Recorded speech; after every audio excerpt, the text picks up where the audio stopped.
Hey guys, so I'm here with JoJo, and JoJo has been out playing today in Pro-Am, and she's had a little bit of a whoopsie that was caused by a wee diff issue, but still saved it. Yeah, luckily. It's proper save, like, because this is the wall, and the front of the car is not meant to be there, but what happened? So yeah, as we hit clip 6, the drift basically said, I don't want to be welded anymore.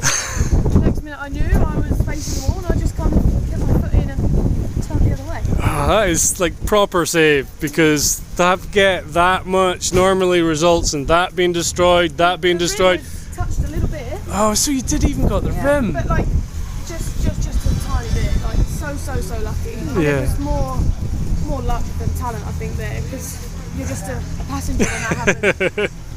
We should be able to insert a little clip for you, because someone did get it, and cool. It looks spectacular.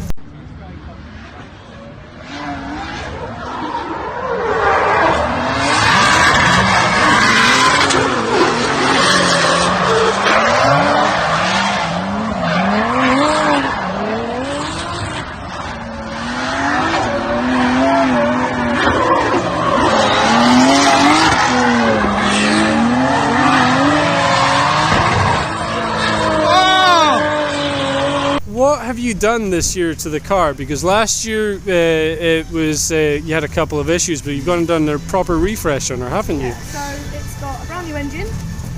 Should we pop the hood here, just have a wee look? So now it's a fully built BDC 2JZ, whereas last year it was a semi-built, but it was a non-BDC. So now we've got a lot more torque than we ever had before. It's got a Garrett GTX 3582 turbo. It spools like an absolute dream. Still on Turbo Smart wastegate.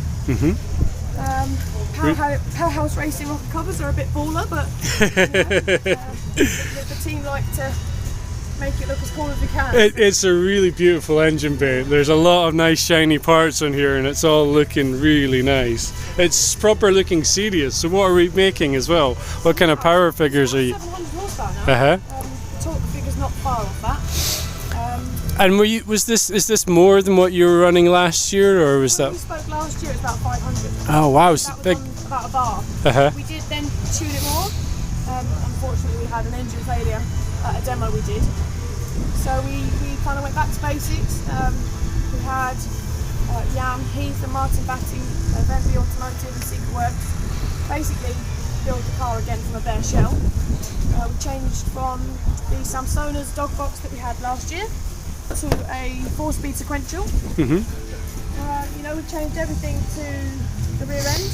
It's still an E92 M3 rear end, but we've got different bushes, different adjustable arms, fresh wisefab kit because the old one was bent and we never knew. A lovely addition with the front splitter. Yeah, carbon fibre. New wheels, yeah, it's a Liberty Walk front splitter to match the kit. So there's a full Liberty Walk kit. A E92 is this? This is an E92. Yeah. Can we look inside where JoJo does business? The office. Yeah, the office. The wheels as well. Look. We went for a rotor punching over form kind of wheel. Yeah. We had some issues with the wheels being too wide. Okay. Now we've gone from 11 to 10J wheels. We can run higher pressures and really dial in the grip. So what kind of tyre width are you running up front? So 9.5 on the front and 10 on the rear. Okay. We could have gone 9.5, but we wanted to find the middle ground between nice and. Yeah. So yeah, welcome to the office. We've got Corbury seats, lovely Takata harnesses, as you can tell. Excuse the race gear in there, but we are fresh from qualifying. Samsona's shift out, obviously different being sequential now. So how do you find the difference between sequential and dog box? It's a complete game changer. It's effortless now. Took a bit of getting used to, obviously going back for third and not forward. We did try flat shift out, but unfortunately it doesn't quite work with wheel spin. It's fine for a track car or, you know, a nice long run up, say Silverstone, we tried it there, it was great.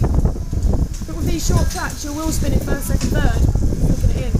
So just for complete fail safe, just let Joe use the clutch. Yes. race dash is slightly different. And they've also done a bunch of just really making the car for you, haven't they? Yeah. So just little things like the seats up, the still flat a little bit. The hydro was moved back a tiny bit, the shifter over to the left. Yeah. I was always driving someone else's car, I felt like, and the team have made it possible for me to make it to JoJo. Yeah, it's like kind of those little things those are really big improvements for somebody to be able to operate a car, make it a lot easier. Because I'm so small, and like when I sat in the seat, these cars are well in the way. I'm so low down, the doors are quite high, so I can't really see over the steering wheel, let alone out the windows. So it's a guessing game, really. Maybe that's my excuse for dropping 2 years and not qualifying this weekend, but we tried.